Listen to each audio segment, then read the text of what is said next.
오늘도 클릭해주셔서 감사합니다. 구독과 좋아요 부탁드립니다. Realism. 더 이상 중국을 용납할 수 없다. EU가 중국을 과감히 버리자 한국 초대박나는 상황. 유럽연합 EU가 본격적으로 중국에 맞대응하는 전략을 세웠습니다. 바로 중국의 1대1로에 대항해 유럽판 1대1로 글로벌 게이트웨이를 공식 발표한 것인데요. 이에 시진핑이 시들짝 놀래고 있습니다. 지난 1일 EU는 오는 2027년까지 6년간 전세계 사회 기반 시설, 인프라와 디지털 기후 사업 등에 최대 3천억 유로, 약 400조 원을 투자하겠다고 공식 발표했는데요.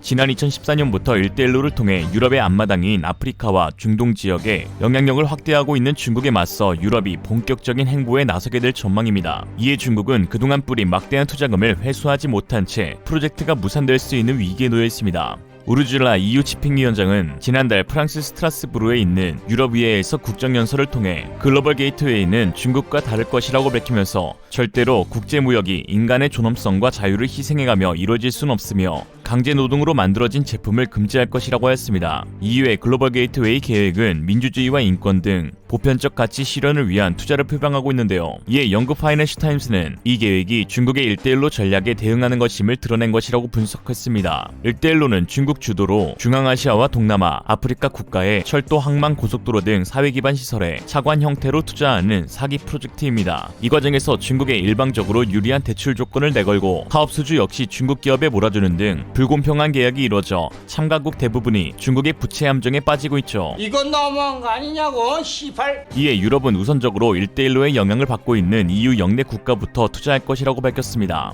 즉 보스니아와 알바니아, 터키를 잇는 유럽 횡단 교통망 구축, 이탈리아와 그리스의 항만 개발 사업 등인데요. 이들 국가는 그동안 중국으로부터 지속적인 투자 제의를 받아왔고 이탈리아는 이미 1대1로 참여를 위한 양해각서에 서명까지 했었습니다. 그런데 이제 유럽연합이 직접적으로 개입하게 되면서 중국의 유럽 1대1로는 물거품이 되었죠. 중국이 그동안 전 세계에 뿌린 돈은 2조 달러, 2360조 원이나 됩니다. 게다가 가뜩이나 중국 GDP의 30%를 차지하는 중국 부동산 업체들이 줄파산당하고 있는 상황이라 1대1로마저 무너져버리면 중국의 경제는 순식간에 몰락할 수 있는 상황까지 발생할 수 있습니다. 그 시발 점이 유럽의 탈중국이 될 것이고요. 최근 가장 중국의 가슴을 철렁이게 한 사건은 이탈리아의 1대1로 무효화 발언입니다. 마리오 드라기 이탈리아 총리는 G7 정상회의를 마친 뒤 현장 취재진과 만나 1대1로 무효를 검토하겠다는 입장을 밝혔습니다. 이탈리아는 지난 2019년 당시 주세페 콘테 총리의 주도 아래 중국과 민관 협력을 강화하는 내용의 양해각서를 맺고 1대1로 참여를 공식화하였습니다.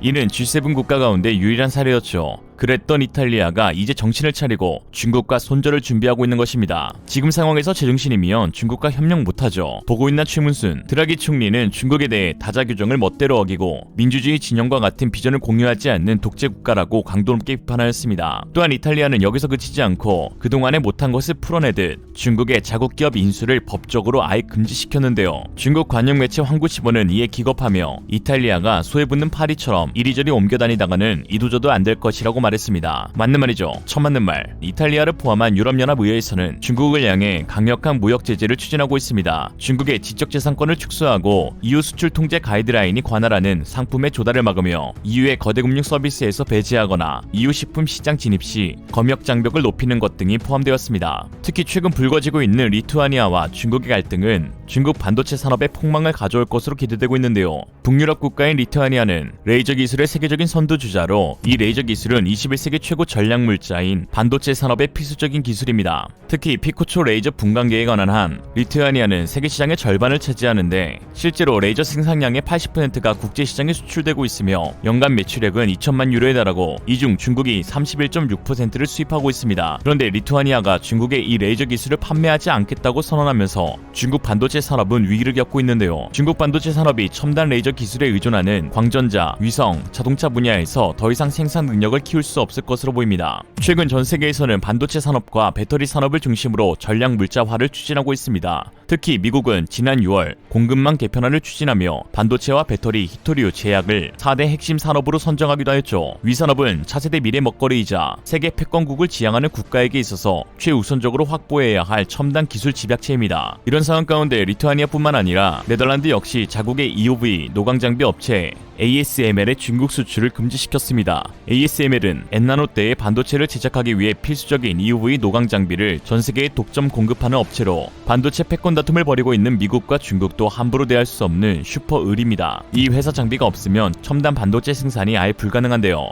중국은 이제 겨우 28나노를 개발했고 내년에 14나노 반도체 생산을 목표로 하고 있는 상황에서 ASML의 수입 금지 조치 확인 사살은 중국과 반도체 선두 그룹과의 격차를 더욱 벌어지게 할 것으로 보입니다. 또한 유럽이 중국과 선을 그으면서 배터리 산업 분야에서도 중국이 받을 타격이 상당히 클 것으로 예상되는데, 최근에는 유럽차에 탑재된 중국 배터리의 안전성 문제가 불거지면서 현재 추진 중인 중국의 대규모 유럽 공장들이 문을 닫을 수도 있다는 기분 좋은 소식도 전해집니다. 현재 유럽은 전 세계에서 가장 주목받고 있는 글로벌 배터리 허브입니다. 관련 업계에 따르면 지난 8월 기준 유럽 전역에서만 38개의 배터리 공장이 착공했거나 건설 자금을 조달하는 중인데요. 중국 최대 배터리 업체인 CATL도 독일에 총 18억 유로 2조 4,500억 원을 투입하며 생산 거점을 세우고 있습니다. 그런데 중국 배터리를 바라보는 시선이 심상치 않습니다. 유럽 현지에서 커져가는 반중 정서에 국민들의 공장 건설 반대 요구가 커지고 있는 상황이고, 심지어 이제는 중국 배터리가 폭발까지 하는 총체적 난국을 보이고 있기 때문입니다. 지난 1일 노르웨이 현지 언론에 따르면 오슬로 시내에서 충전 중이던 푸조 E208이 전소되는 사고가 발생했는데, 해당 모델은 CATL의 NCM811 배터리가 장착된 것으로 파악됐습니다. 역시 폭탄 빼고는 다 터진다는 중국답네요.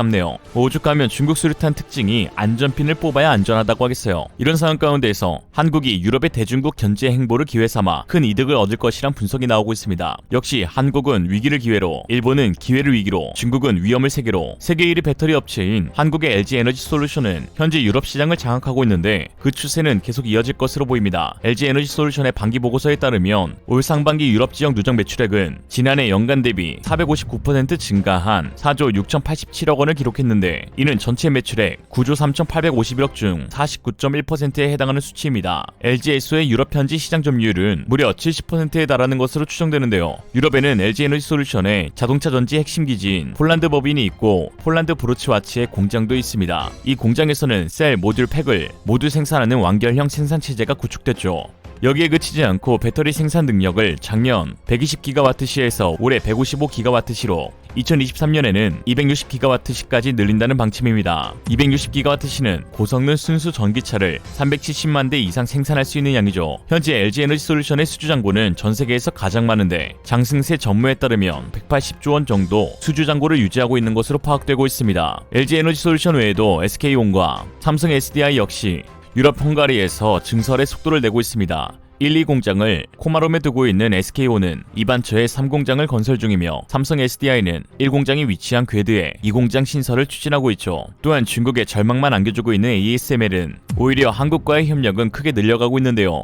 특히 3만 번째 직원에 한국인이 고용되면서 화제가 되기도 했습니다. ASML은 2025년까지 2,400억 원을 경기도 화성에 투자해 EUV와 심자에서 노광 장비 엔지니어를 위한 트레이닝 센터와 제재주 센터 등이 있는 첨단 클러스터를 조성할 계획입니다. 이 ASML 베닝크 회장은 한국은 매우 중요한 시장이라며 반도체 분야 최고의 인력들을 보유하고 있는 국가라고 하였습니다. 이런 와중에 지난달 18일 중국이 가장 싫어하는 미국 인사, 대만계 미국인 캐서린 타이 미국 무역 대표부 대표가 한국을 급히 방문하자 중국은 바짝 긴장했습니다. 캐서린 대표는 방한기간 산업통상자원부와 고용노동부와의 회동을 거치고 연이어 국내 10대 그룹 관계자들을 만나 반도체, 자동차, 배터리, 기후변화 대응 등 핵심 전략 분야의 공급망 재편에 대한 협력을 강화하기로 했는데요. 특히 이 자리에서 깜짝 놀랄만한 소식을 전했습니다. 바로 내년 초 중국에 맞서 인도태평양 지역 동맹 및 우방국과 새로운 경제 틀을 시작할 것이고, 한국 중심의 아시아 공급망 개편에 큰 기대를 걸고 있다는 것이었죠. 역시 또 한번 중망한흥, 중국이 망하면 한국이 흥한다는 공식이 적용되고 있습니다. 한편 인권을 무참히 짓밟고 있는 독재자 시진핑을 향해 리투아니아의 한 가정에서 생명의 존엄을 알려주는 영상을 찍어 화제가 되고 있습니다. 시진핑이 이 영상을 보고 좀 깨달았으면 좋겠네요.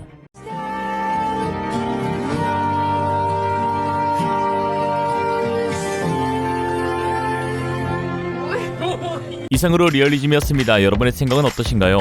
현명하고 지혜로운 여러분의 의견을 지금 댓글에 남겨주세요. 감사합니다.